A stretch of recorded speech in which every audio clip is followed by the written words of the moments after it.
Rahayu, rahayu, rahayu, rahayu kang samya pinanggih dedene ing sampe kala tinebena sakataing grai sinaket magung redana mugi tansah manggil Sukaraja bagya mulya antokna wakining Gusti kang tumandhek siwang kita sadaya waratin sagung dumadi sabuh sabuh sabuh.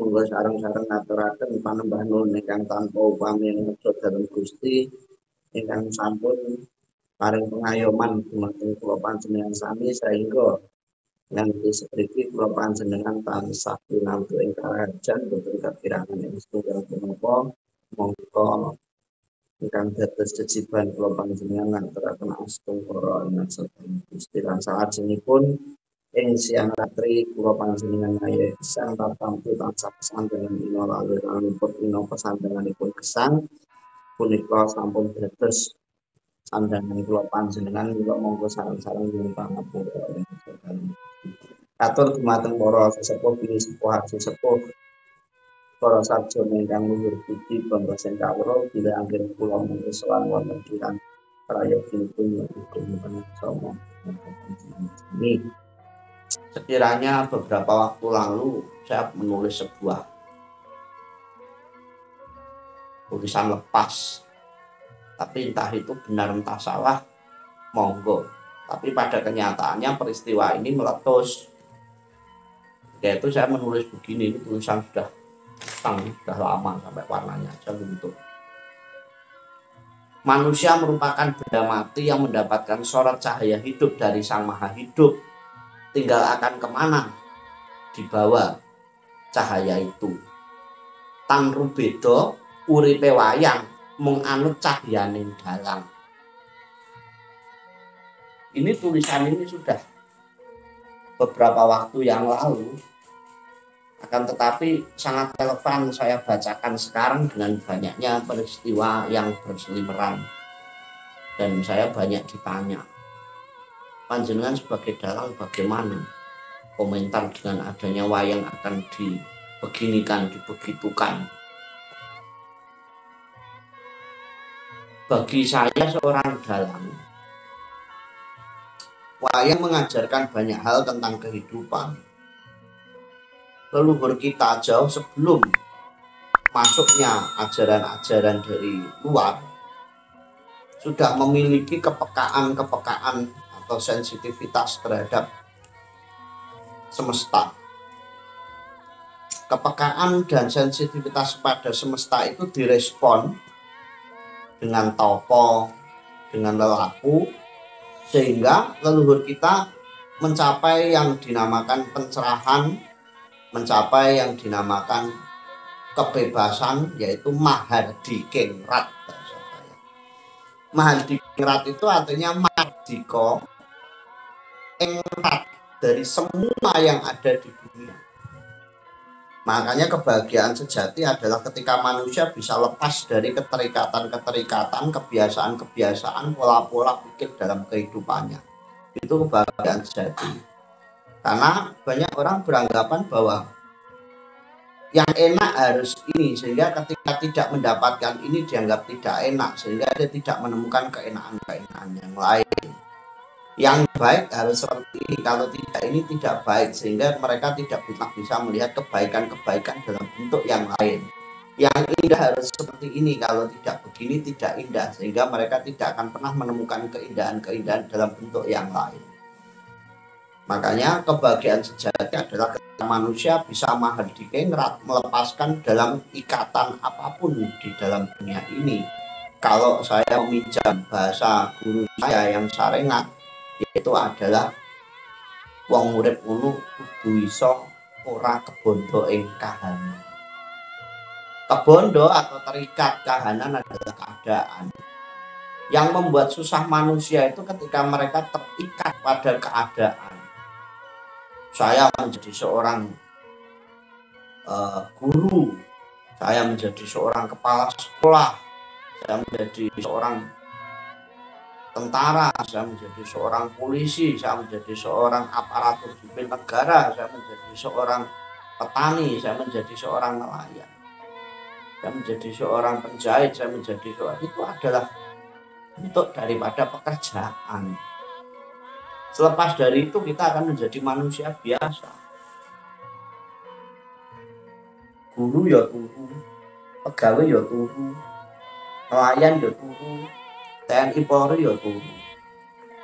Kalau kita bisa memahami itu, maka ada kalimat dari leluhur kita, derajat pangkat mung sampiran. Artinya itu hanya diletakkan di pundakmu sampai sebuah cendal. Artinya apa? Tidak langgeng. Kalau kita tidak bisa lepas dari itu, maka kita akan menemui yang dinamakan depresi, stres. Biasanya merintah tidak bisa merintah. Biasanya bekerja tidak bisa bekerja. Karena orang akan memasuki fase tahapan kehidupan di mana sudah tidak bisa apa-apa.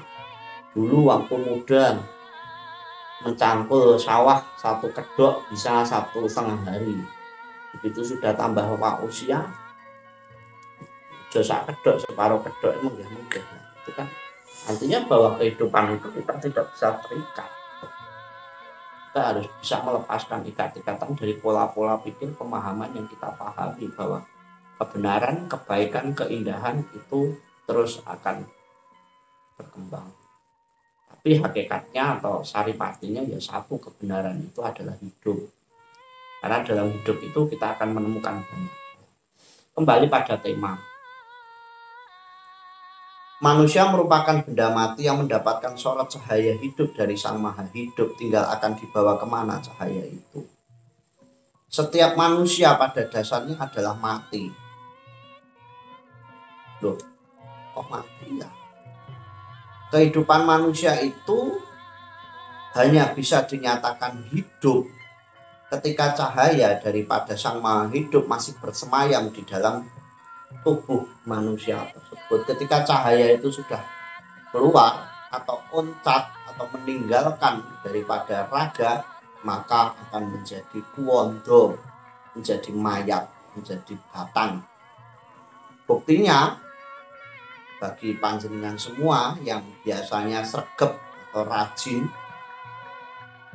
ngelayat ke tempatnya orang meninggal, ketika orang meninggal pasti cahayanya sudah hilang sehingga pucat atau biasanya mayatnya menjadi kaku, menjadi kehilangan warna. Sama halnya tan rubeda uripe wayang mung anu cahyane dalang. Bagi saya wayang itu adalah puncak ketuhanan, karena seperti halnya ketika saya memegang wayang Arjuna ini. Bahkan si Arjuna tidak akan mengetahui bahwa dirinya Arjuna ketika dia ditaruh di atas peti atau di dalam peti atau kita tidurkan begini, tapi ketika ini dipegang oleh sang dalang, hidupnya sang dalang dimasukkan ke dalam wayang sehingga wayang ini harus bergerak dan mengetahui bahwa saya adalah Arjuna. Nah, kenapa dikatakan bahwa Tuhanku adalah wayang? Saya bilang wayang adalah Tuhanku.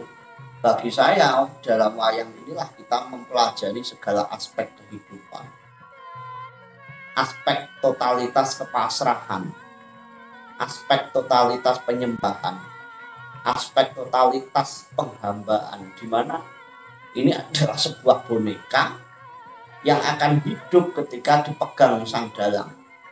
Dia bisa melakukan sembah, dia bisa melakukan yang namanya gerak, dia bisa jalan seakan-akan hidup. Itu tergantung daripada penjiwaan, penghayatan sang dalang dalam menghidupkan wayang tersebut. Jadi itulah yang dinamakan Jawa dalam memandang. Yang dulu kalau kita ambil dari bahasa wayang, pewayangan, itu adalah bayangan, sehingga dikatakan jagate kualik zaman sekarang ini ya yang terjadi zaman sekarang ini. Karena dulu wayang yang dilihat adalah bayangannya, bukan bleger, bukan bentuknya seperti ini, sehingga wayang dulu terlihat sangat sederhana dalam hal pewarnaan, lebih kalem. Dan sekarang wayang sekarang lebih menonjolkan warna-warna, sehingga kehidupan manusia sekarang pun seperti kehidupan wayang, lebih memperhatikan toto gelar, kudu glowing, kudu jilat. Jadi nek basaku glowing iki ngono lho rasane wayang. Nah, sehingga kalau dulu wayang lebih terlihat sederhana, lebih terlihat coraknya kalem, itu karena dulu yang dilihat adalah bayangan. Sehingga hidupnya wayang tergantung daripada sorot, namanya belencong. Nah, geraknya yang dilihat daripada gerak bayangannya. Sehingga manusia sejatinya adalah bayangan Tuhan. Sama halnya wayang ini adalah bayangan kehidupan. Kalau sekarang kan yang dilihat aspek bentuknya, aspek warnanya, keindahannya. Bukan lagi aspek gerak kehidupan, bukan gerak hidup. Sehingga manusia sekarang pun sama, lebih memperhatikan yang namanya gebiar, semakin terikat pada keadaan-keadaan. Nah, kalau orang mengatakan bahwa wayang itu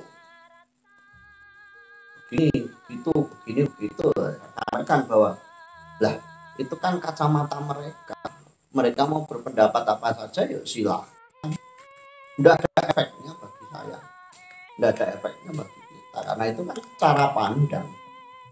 Nah, sehingga orang Jawa itu sudah menembus batas, sudah sangat lepas, sudah sangat jauh daripada hanya sekedar pemahaman sempit.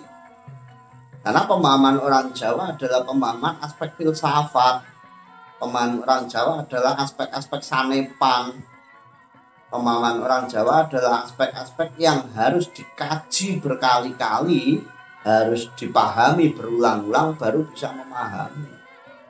Nah, kalau pikiran dangkal jangan sekali-sekali masuk dalam pengertian atau kawruh Jawa, munting masih, bingung masih. Kalau orang dengan pengetahuan dangkal, apalagi pengetahuannya berdasarkan buku, berdasarkan pikiran, tidak akan bisa memahami kawruh Jawa.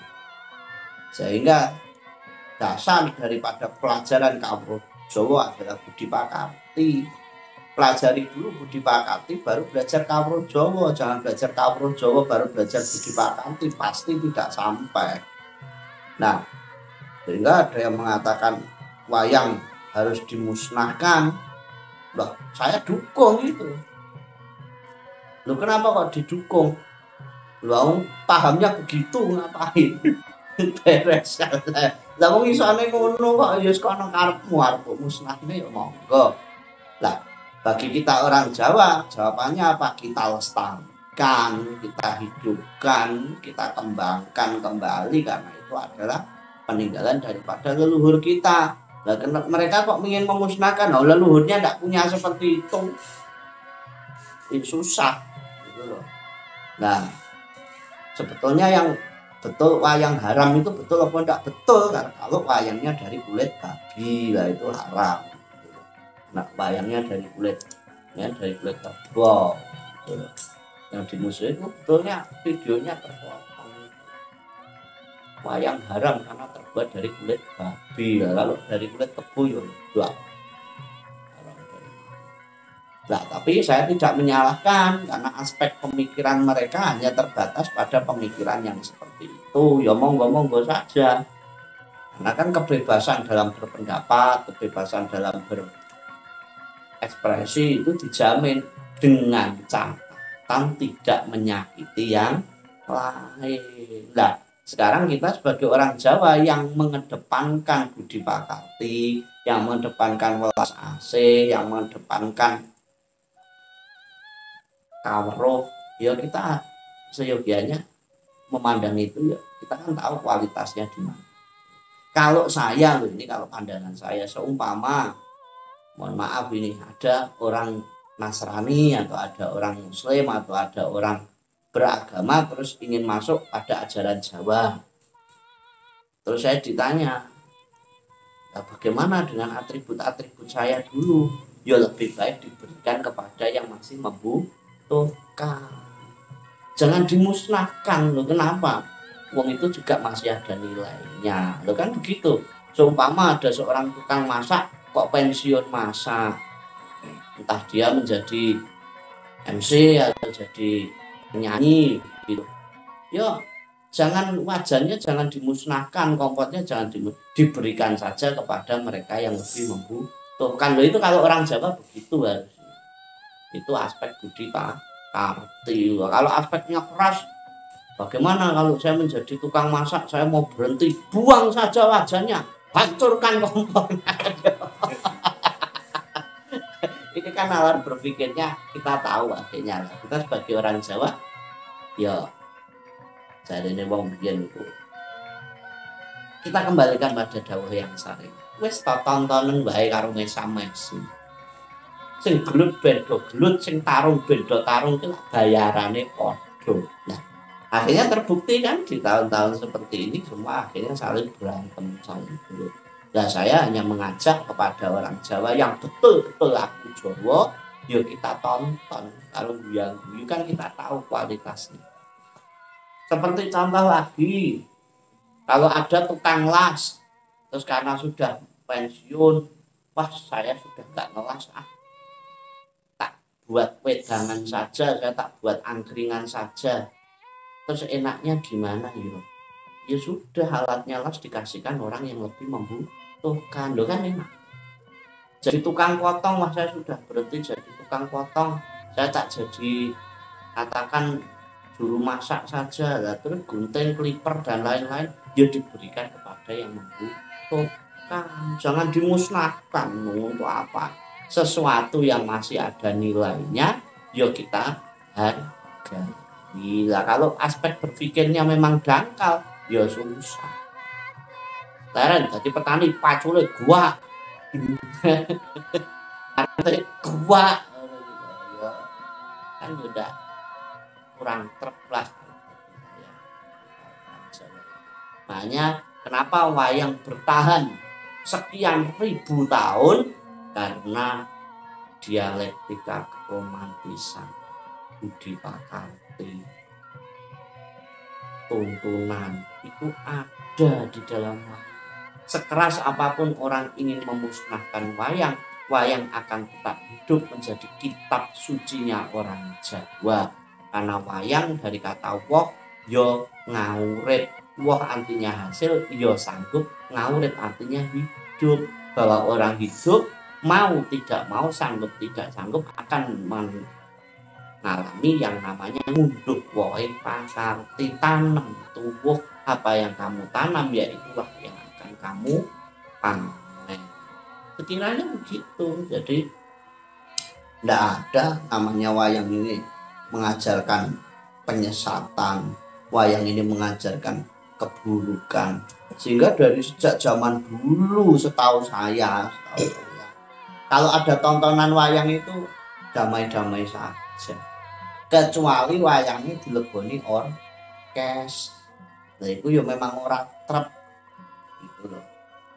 Saya itu dari dulu paling tidak seneng kalau ada wayangan terus ditambahi orkes, ditambahi campur sari yang ekstrim. Artinya ekstrim itu nanti penyanyinya roke gursak sore apa kuwi sak dhuwure lutut, kemudian agak miris seperti itu. Nah itu bukan karakteristik wayang, bukan karakteristik kebudayaan. Nah, bagi teman-teman dalang, bagi saya yo jangan bertindak yang di luar moral atau di luar kepantasan. Lawan itu dengan apa? Dengan karya. Lho panjenengan dalang itu dadalake samawis lan nglang-nglangi jagat. Harusnya lebih bijaksana daripada sekedar merusak atau ngeprok-ngeprok wayang gaya apa. Itu kan artinya sama halnya kita ini juga tidak berperan. Orang Jawa itu bangsa yang berperadaban tinggi loh. Kenapa ini kita harus terpancing atau terbawa pada hal-hal yang membawa kerancuan? Wayang memiliki banyak nilai yang tidak bisa kita pelajari hanya satu hari selesai. Bahkan untuk memahami sebuah lakon wayang itu butuh pendalaman, keheningan, sampai bukan hanya sekedar logika tapi hati juga ikut. Oleh sebab itu wayang itu adalah tontonannya orang berpikir, berbeda dengan seni-seni yang lain. Kalau seni yang lain itu setelah nonton ya selesai, tapi wayang itu adalah tontonannya orang pemikir. Kalau bukan pemikir, wegah-wegah delok wayang, saya yakin. Karena aspek di dalamnya itu sangat komplit, mulai dari politik, ada percintaan, ada rumah tangga, ada sejarah, ada ketuhanan, apalagi. Sehingga orang melihat wayang itu tidak bisa seperti orang melihat, mohon maaf, drama atau hanya sekedar film. Tidak bisa. Kalau jenengan mau baca tentang Ramayana, jenengan mau baca tentang Tritomo, jenengan mau baca tentang Bharatayuda, itu sulit sekali memahami kalau tidak dengan keheningan berpikir, apalagi kalau sudah menukil Bhagavad Gita, wejangan-wejangan Sri Krishna kepada Arjuna. Waduh, itu jenengan akan menemukan banyak ilmu-ilmu pengetahuan, nilai-nilai spiritual, nilai-nilai sosial yang tidak bisa kita kenyam hanya sekedar dengan membaca. Butuh pendalaman. Nah ini yang kiranya wayang mendapatkan penghargaan dunia. Loh, kalau dunia aja mengakui kok hanya karena segelintir orang jenengan terpancing, itu kan ya tidak masuk akal. Bahkan saya itu menemukan ketuhanan, saya menemukan spiritual Jawa itu di wayang. Lalu tuntunan sastra Jendro, saya memahami kehidupan, saya mempelajari wayang, disitulah saya menemukan banyak jalan-jalan ketuhanan. Sehingga kalau wayang mau dimusnahkan, saya cuma bilang monggo silakan. Tapi bagi saya dan bagi kadang-kadang saya, ayo kita lestarikan. Ya kan begitu saja ya. Dari dulu kan memang dalam kehidupan ada cara berpikir yang berbanding terbalik. Seperti orang Hindu mensakralkan sapi sehingga tidak menyembelih sapi.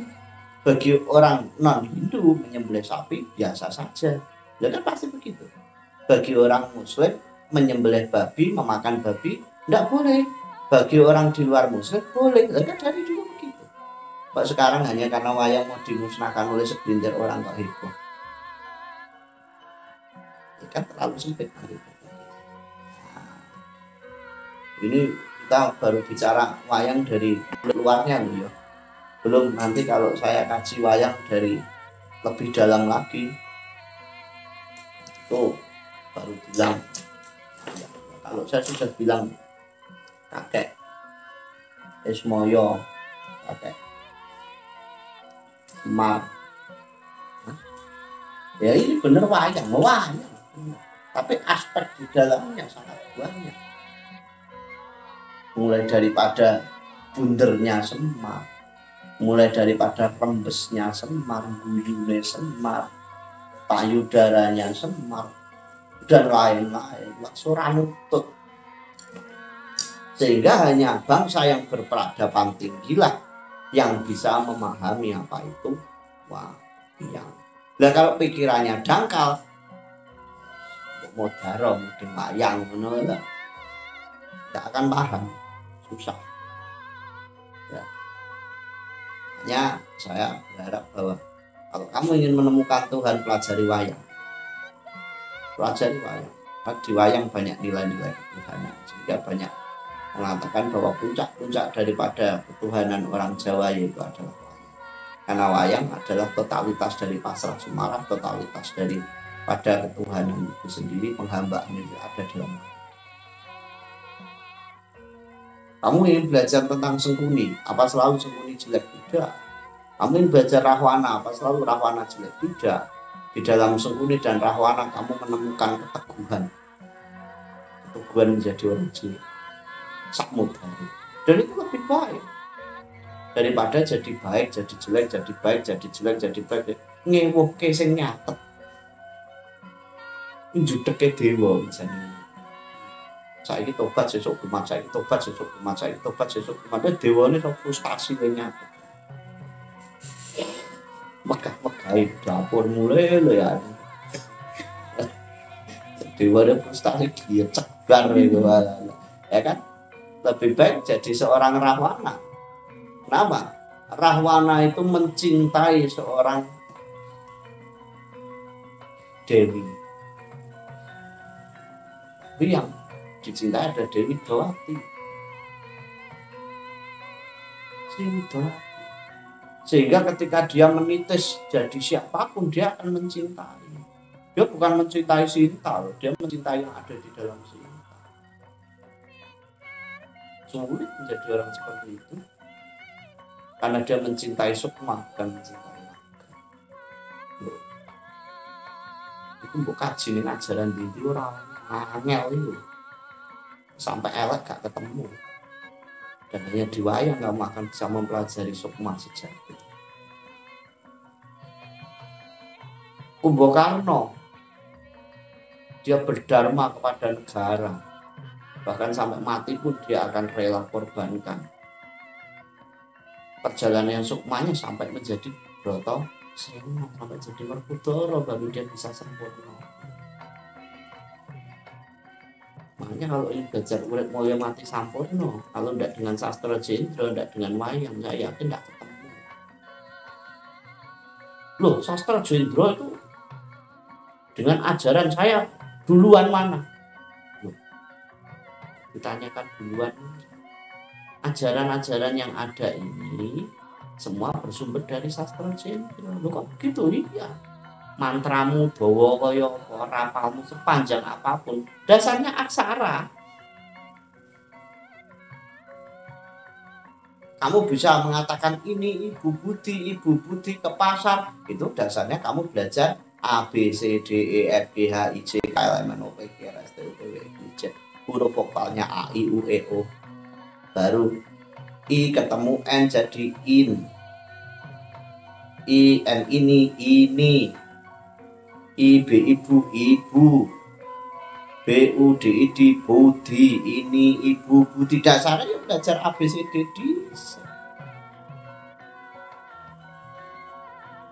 Mau mantra sepanjang apapun dasarnya Hana Caraka dulu.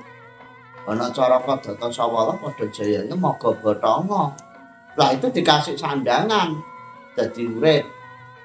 Apa? Ho ha hi hu de ho he. Nona ninu nenu nenek. Rapalan anak SD ya biarin. Kamu nggak dari SD dulu apa bisa jadi profesor?